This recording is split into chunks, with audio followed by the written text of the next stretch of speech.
Yo, what's up? So magluluto tayo ngayon ng kung ano-ano. So tikman natin to. So una, maghiwa tayo ng sibuyas. So medyo dahan-dahan dahil baka mahiwa yung extra finger ko. Tapos pitpitin natin tong bawang para pagka napitpit, pitpit pati mga mukha ng aswang. So hiwain natin sa maliliit, pinong-pino. O yan, ingat-ingat lang din sa paghihiwa. Tapos amuyin natin yung bawang. Tapos ito yung karne natin, hiwain natin. Okay lang sa medyo saktong laki ng size o hiwa.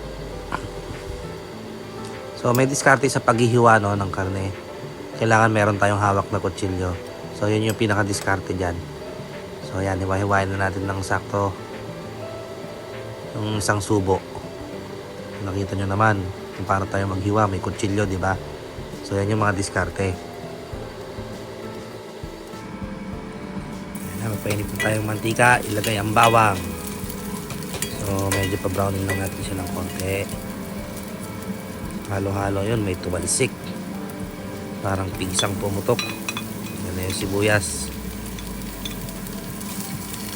So gisa-gisa lang.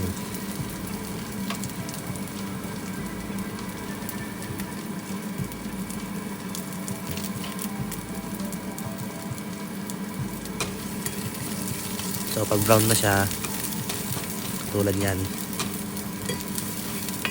lagyan na natin yung karne. Yan, so karne ng baboy. Dahil tayo ay parang baboy. Ayan, hintay lang natin hanggang maging brown siya. Ihalo lang ng ihalo. So ako, naglalagay ako ng paminta kaagad.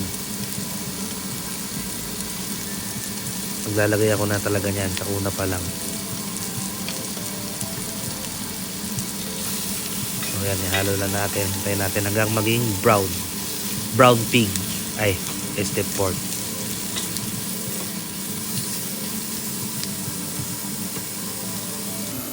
So kapag brown na siya, lagyan natin siya ng tubig.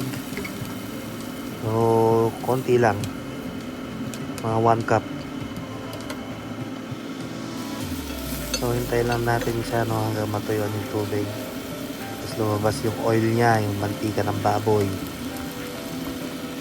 So nakita nyo, mantika na yung sabaw niya. Ayan, lagyan na natin yung malilit na hipon. Kung tawagin sa amin, puros. So ayan. So, hintayin lang natin siya hanggang maging brown. Ihalo lang ng ihalo. Para mahilo yung mga hipon at malasing. Malasing. Hindi pala nilasing na hipon yan, no? So ayan. So idagdag na rin natin, lagay natin yung alamang. Ayan. Para lumasa na agad siya sa karne. Ihalo lang natin yan. So nakita nyo yung alamang na itim na. Expired na yan eh. Mas masarap kasi pag expired.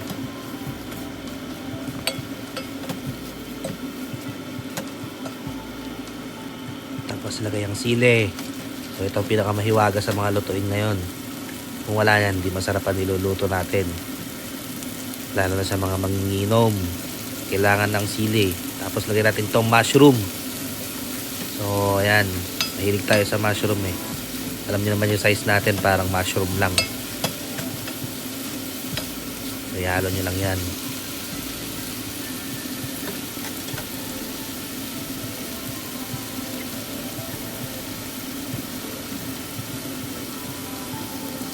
Ito na yung gata. Gata, 'di ba? Yung parang mushroom lang yung size pero ganyan karami yung gata. Diba? So ginataan. Sili pang painit, mushroom size, tapos gata. So yan ang mga diskarte. So yan. Pakuluan lang natin siya. Tapos ilagay na natin yung papaya. So mushroom size, papaya naman kataba. So, ganun lang talaga ang buhay. Hindi lahat perfect. O siguro kung perfect dito, yung lasa na lulutuin ko. So, ayan, pakuluan lang natin hanggang maluto yung papaya. So, ayan na siya. medyo masabaw. Masabaw-sabaw. So, medyo ano natin siya patuyuan ng konti. Halo lang.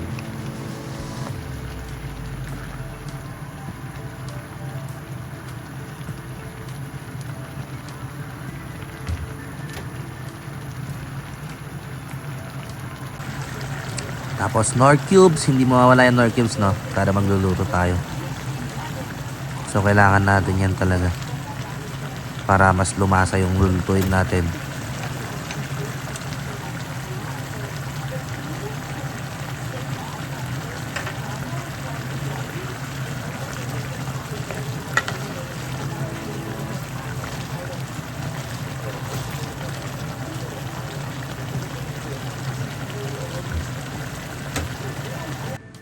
So, finishing product, ito na.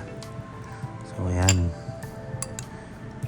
Ang sasarap talaga ng mga maliliit na mushroom. So, tikman natin to, no? Ayan.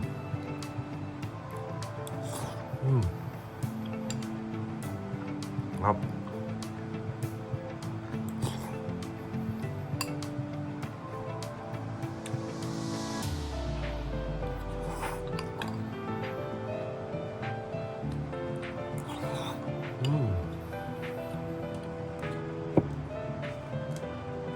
Sabi sa pang-ulam, ano pa yung pulutan?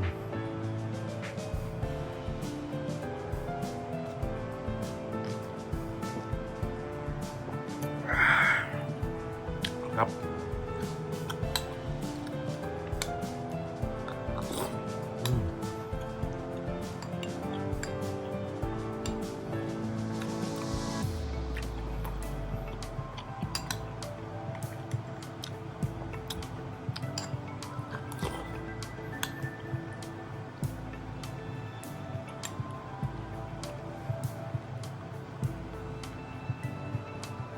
Sarap ng pulutan.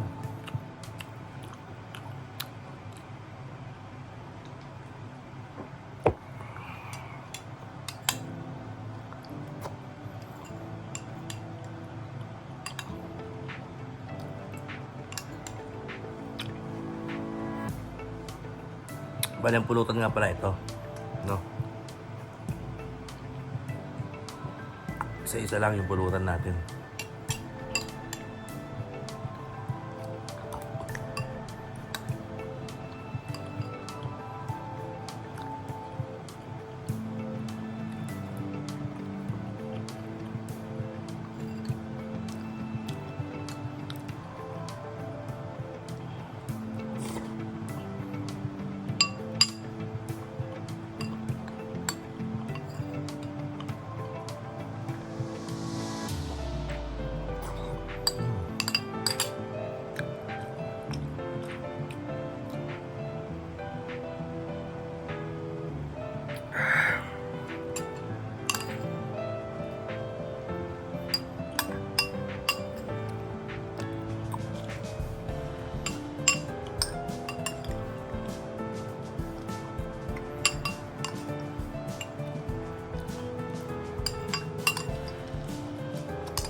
Solve.